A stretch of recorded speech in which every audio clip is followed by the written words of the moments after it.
Chris Brophy, musically obsessed. Chris Brophy, musically obsessed with vinyl CDs and cassettes. Chris Brophy, musically obsessed. Oh yeah! Overlooked rock albums. Let's do this. Today, AC/DC, Fly on the Wall, thumbnail.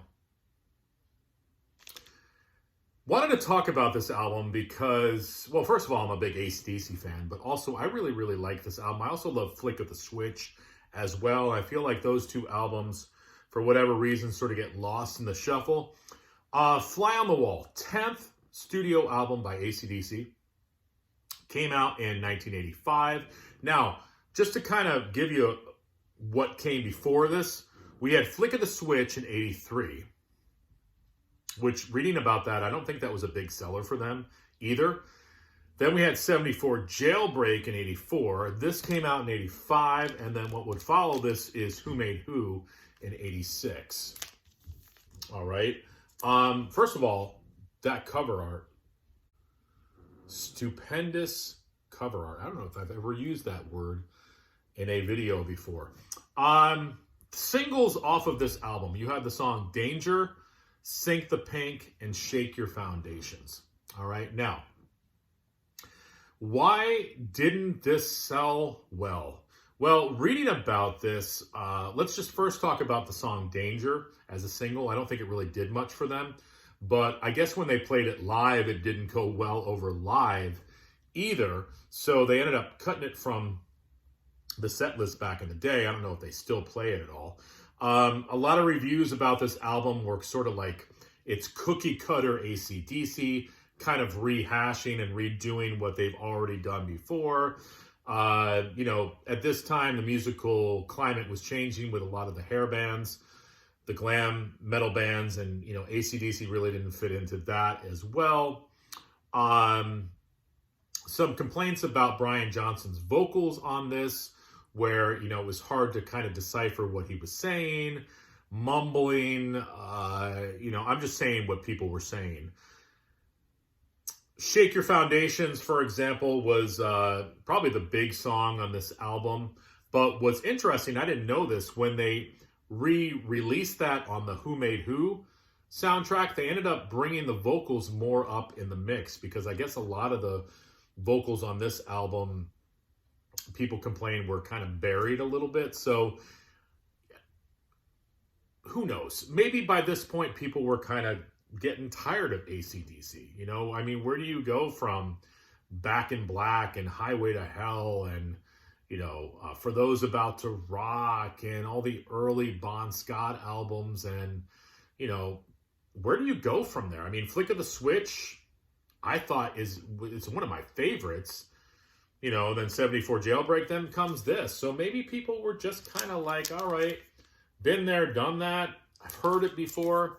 I don't know. I really dig this album. That's why I wanted to talk about it today.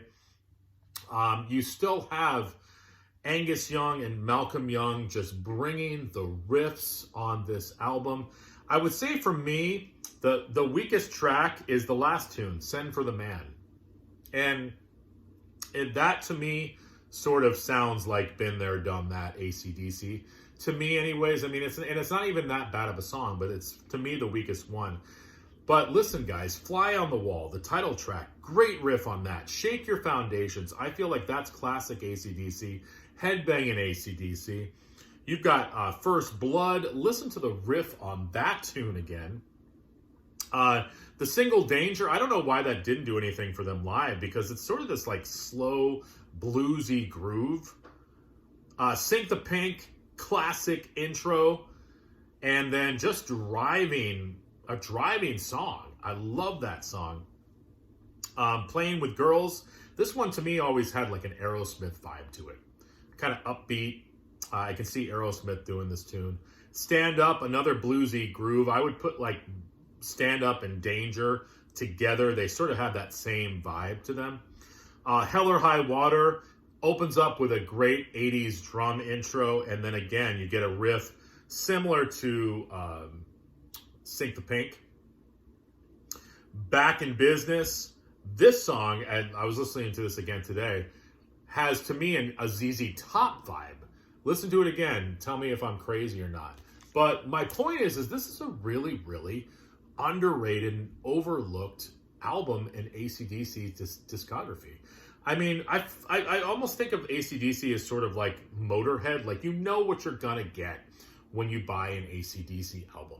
It's not like they're going to surprise you. I mean, there are some surprises here and there, but this is a typical AC/DC album. This came out in 1985. You know, I think it was sort of kind of a changing of the guards, sort of like, as I said in earlier in the video, the glam metal scene, the hair metal scene was out, and I think AC/DC was probably trying to figure out where they fit in all of that.